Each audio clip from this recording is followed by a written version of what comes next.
Good morning বন্ধুরা, কেমন আছো তোমরা সবাই? আশা করছি খুব ভালো আছো। আমিও এখন একটু ভালো আছি। যে ভয়টা আমার মনের মধ্যে কাজ করছিল সেটা এখন অতটা পরিমাণে নেই আগের মতো।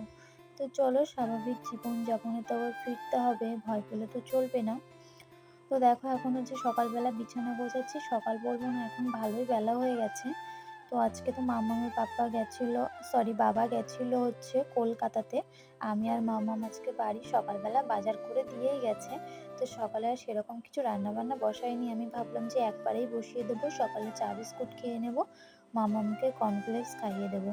বেলা বলতে ওই ১১টা সাড়ে ১১টার মধ্যে রান্নাটা কমপ্লিট হয়ে গেলেই আমার চলবে। আর সারাদিন আজকে সেরকম কাজবাজ আমি কিছুই করিনি। মোবাইলে একটু ভিডিও এডিট করছিলাম। বেশ কিছু ভিডিও জমেছিল, শর্টস ভিডিও যেগুলো। আর একটা কথা, আমাকে যারা দেখছো, আমার ফেসবুকের লিঙ্কটা আমার ইউটিউবের ডিসক্রিপশনে দেওয়া আছে। যদি তোমরা চাও তো সেখান থেকে ফেসবুকে গিয়ে আমাকে ফলো করতে পারো বা আমার ফ্রেন্ড লিস্টে তোমরা থাকতে পারো।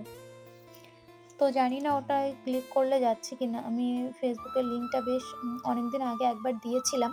তো ওটাতে ক্লিক করলে না ফেসবুকে যাচ্ছিল না। এখন যাচ্ছে কিনা সঠিক আমাকে আরেকবার দেখতে হবে। তবুও আমি তোমাদেরকে বলে রাখলাম, তোমরা চাইলেই কিন্তু সরাসরি আমাকে ফেসবুক পেজ আমি খুলেছিলাম বেশ বছরখানেক আগে। দেবো করে দেওয়াই হচ্ছিল না ইউটিউবে, লিঙ্কটা। তো যাই হোক, তোমরা গিয়ে ওখানে আমাকে ফলো করতে পারো বা আমার ফ্রেন্ডে তোমরা থাকতে পারো। তো দেখো, বিছানাটা গোছানো কমপ্লিট হয়ে গেছে। এখন চোখ পড়েছে, এতক্ষণ চোখ পড়েনি এই দিকটায়।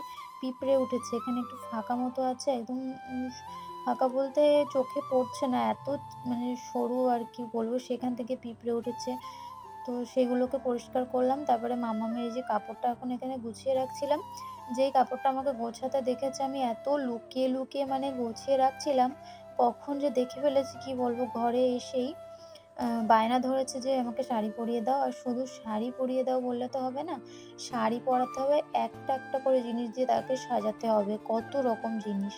গলায়, কানে, মাথায় সবকিছু দিয়ে সাজাতে হবে।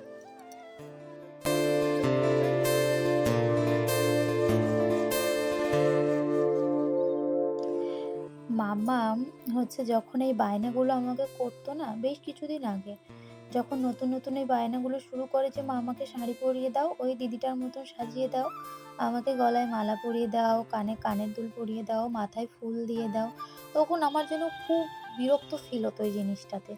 আমি দিতাম না, ঠিকই দিতাম। আমার কাজবাজ করে নিয়ে তারপরে আমি দিতাম। কিন্তু তখন দেখতাম যে ওর এই জিনিসটার প্রতি আর আগ্রহ থাকতো না। তো আমি নিজেকে বোঝালাম যে ওর ছোট্টবেলাটা আমি আর ফিরে পাবো না। ও কিন্তু আস্তে ওর স্বাভাবিক জীবনে সামনের দিকে এগিয়ে যাবে। ও কিন্তু আর ছোট হবে না। ও আস্তে বড়ই হয়ে যাবে। ওর এই বায়নাগুলোও আর থাকবে না। শুধু আমি বিরক্ত হয়ে তার মস্তিষ্কে একটা চাপ পড়বে বা আমারও পরে ভীষণ বিষয়টা ভাবলে খারাপ লাগতো। তো আমি এখন চেষ্টা করি আগে ওর বায়নাটা পূরণ করতে। আমার মেয়ের বায়না খুবই ছোট। ওই যখন একটু ইচ্ছা হয় ওকে একটু সাজিয়ে দিলাম। ও টিভিটা চালিয়ে দিয়ে আসলে না ও একা কি সুন্দর নাচ করে, নাচগুলো তোলে। তো এই জিনিসটা দেখে আমার খুবই ভালো লাগে। আর আজকে তো চিকেন রান্না হচ্ছে দেখতে পেলে, ওদিকে একটা তরকারিও করলাম। বরবটি আর আলু। আর বর সকালে অল্প করেই চিকেন এনে দিয়ে গেছে। আজকে চিকেনের পিসগুলো দেখতে পাচ্ছ, হাড়ের পরিমাণটা বেশি। আসলে মাম্মাম একটু সলিড মাংস তো খেতে পারে না, ছোট মানুষ। একটু হাড়ের মাংস হলে একটু নরম থাকে। আর আমিও খুব একটা খাই না। সলিড মাংস আমার বরই খায় সব। বলে যে, "তোমরা দুজন তো খাবে না, আমাকেই খেতে হবে, দাও আমি খেয়ে নিই, আমার কোনো অসুবিধা হয় না। শুধু তোমরা ভালোগুলো খাও, ভালো মাংসের পিসগুলো তোমরা খাও।" শুধু মাংস বলে নয়, রান্নাবান্না হলে যেকোনো জিনিস ভালোগুলো আগে তো আমাকে দিত সবসময়, এখন মেয়েকে দেয়, আমাকেও দেয়। আর যেগুলো একটু আমি খাবো না বা মেয়ে খাবে না সেইগুলোই ও খায়। আমি এত বারণ করেছি, কিন্তু ও ওগুলোই বলে যে, "না, তোমরা ভালোটা খাও, আমাকে নয় তোমরা যেগুলো না খাও সেগুলোই দিও।" তো মামাম তো আস্তে বড় হয়ে যাবে। ওর বায়নাগুলো এগুলো আর অন্যরকম বায়না থাকবে তখন, এই ছোট্টবেলা। এই বায়নাগুলো আর থাকবে না। তো আগে খুব বিরক্ত ফিল করতাম আমি। এখন জিনিসটা আমি বুঝতে শিখেছি। কেন বলো তো? অনেক একটা ডিপ্রেশনের মধ্যে দিয়ে আমি পার করে এসেছি সেই পরিস্থিতিটা। মামাম যখন ছোট ছিল, তারপরে ওকে একা সামলানো, ওর জন্মের পর থেকে যেদিন থেকে ওর জন্ম হয়েছে আরকি, আমার সি সেকশন যেদিন থেকে হয়েছে সেই দিন থেকে শুরু করে আজকের দিন পর্যন্ত আমার মেয়েকে আমি নিজে হাতেই নিজে হাতেই সবকিছু মানে ওর দেখাশোনা, ওর পরিচর্যা, ওর খাওয়ানো সবকিছু নিজে হাতেই করে এসছি। শুধু আমি বলে না, প্রত্যেকটা মাই তো করে নিজের সন্তানের জন্য। কিন্তু প্রত্যেকটা মায়ের পেছনে তাদেরও মায়ের হাত থাকে। কিন্তু আমার তো সেই মানে পরিস্থিতিটা ছিল না। একা, একা সবকিছু করতে হয়েছে। অনেক রকম মানে বললাম না আগে ডিপ্রেশন এর মধ্যে দিয়ে গিয়েছি। তো এখন সেই জিনিসটা কাটিয়ে উঠতে পেরেছি আমি।